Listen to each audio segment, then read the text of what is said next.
So we're kind of going to do two things at one time here. Caleb wants to go over kind of like a pre-trip on the Bobcat before you started for the day. On the new ones, I know there's 16 grease fittings that are supposed to be greased daily. So we'll let Caleb go over that first, and then we're going to go over tying down the machines on the trailer correctly. They've kind of changed the laws in the last couple of years, and we haven't really kept up that close, but they have to be tied down with 4 different chains and binders to be legal now going down the road.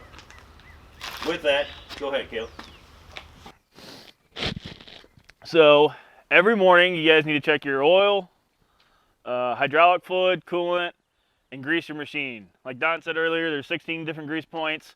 Every joint will have a grease fitting. Just pump a little bit into each one. It's not hard. If you need grease, I got plenty of grease in the shop. Each loader is a little different from like the new ones to the old ones, but every loader, the dipstick will look like this. Big yellow deal has engine on it. Just pull it out, make sure you get some on the dipstick. If you need some, I got plenty of that in the shop too. On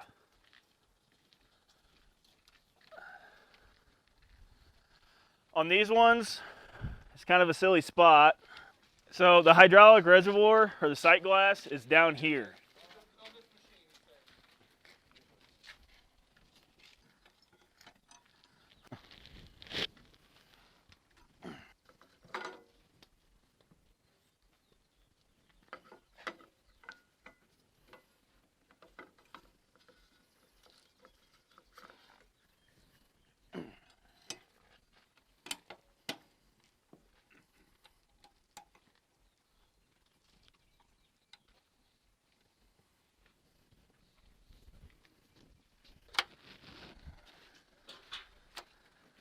So Bobcat also changed the design on the air filter.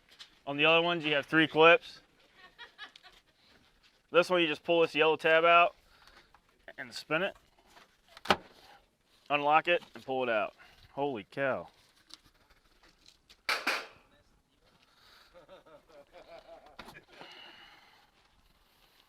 And just take it. You can't really see how dirty it is until you do this.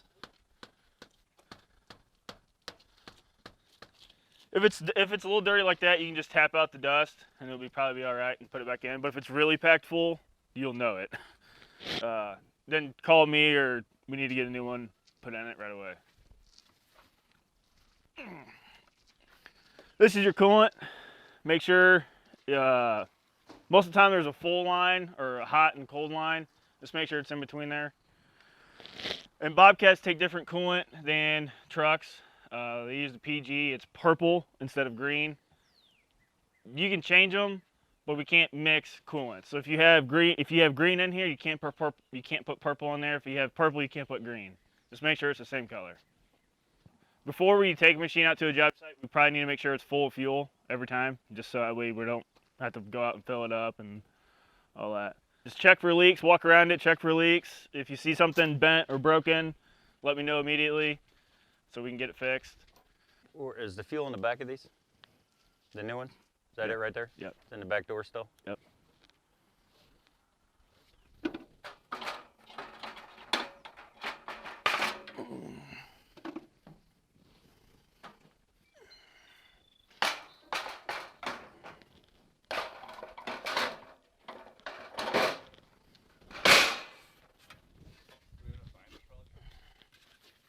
Not yet. Sold the binders they had last night.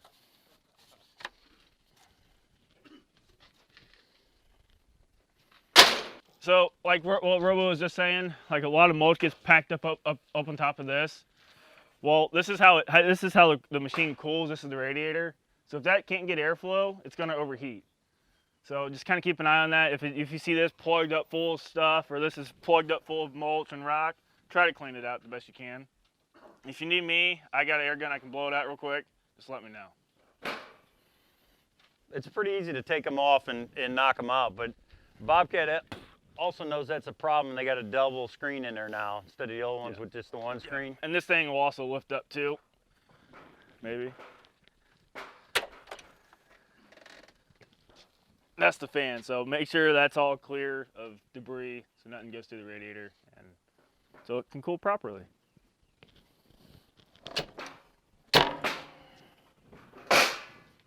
Any other questions, concerns?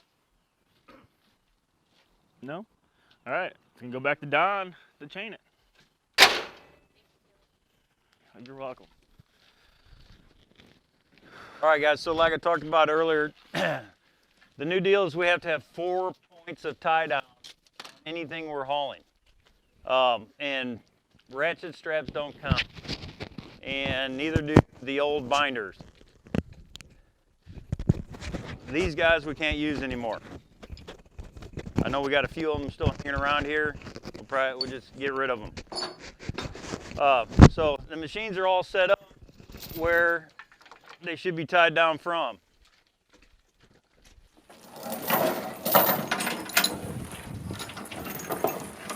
So once we get, once you got your machine loaded, I guess we'll back up for a second. Loading the machines, we need to make sure that our machines are centered over the wheels of the trailer. Okay, we want the deck on the trailer running level. If you're too far forward and the truck and trailer is bending down, you don't have great control of your truck, especially if you have to stop in a hurry. If it's too far back, we've all been there, you get on the highway and it starts dancing behind you and you lose control of the truck. So the most common practice is the big hub in the middle of the track here.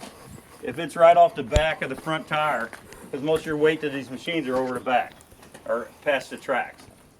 So if you center it on the trailer, everything's looking level, then we go to tying it down. So on the tie downs, on the front ones, you want to pull forward. On the back, you want to pull back. That way you're putting it in a bind where it can't move.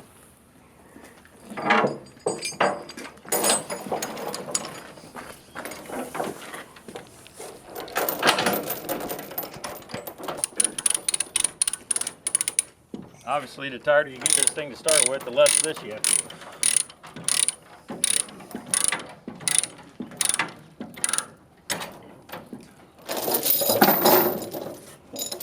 I always put my extra chain up there and then put the hook there. That way it can't dance off the trailer on you while you're traveling. And they don't have to be like a banjo string tight, guys. They just have to be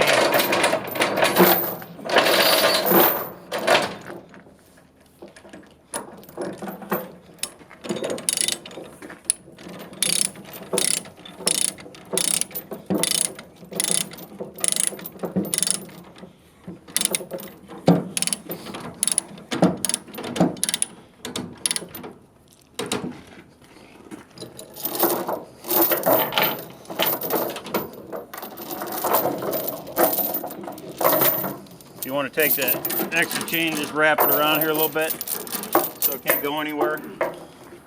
And then you have to do the same thing on the other side. Alex, you want to tie that side down? So the main thing is, so you have all 4 points, you're going to be pulling side to side and back and front so the machine can't go anywhere.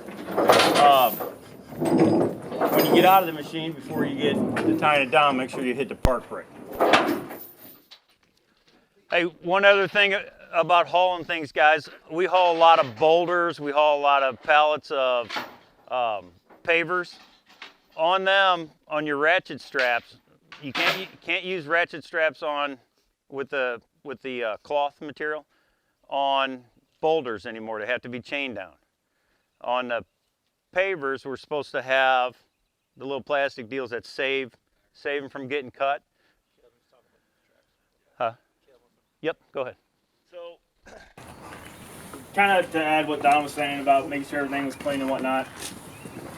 If you guys don't clean, like this sprocket, when it's packed full of mud and rock and... sorry about that. If you guys don't clean that out, especially when you're going in the wintertime, that will freeze and then you won't be able to move your loader, and it's really just going to slow you guys down and trying to get the job done.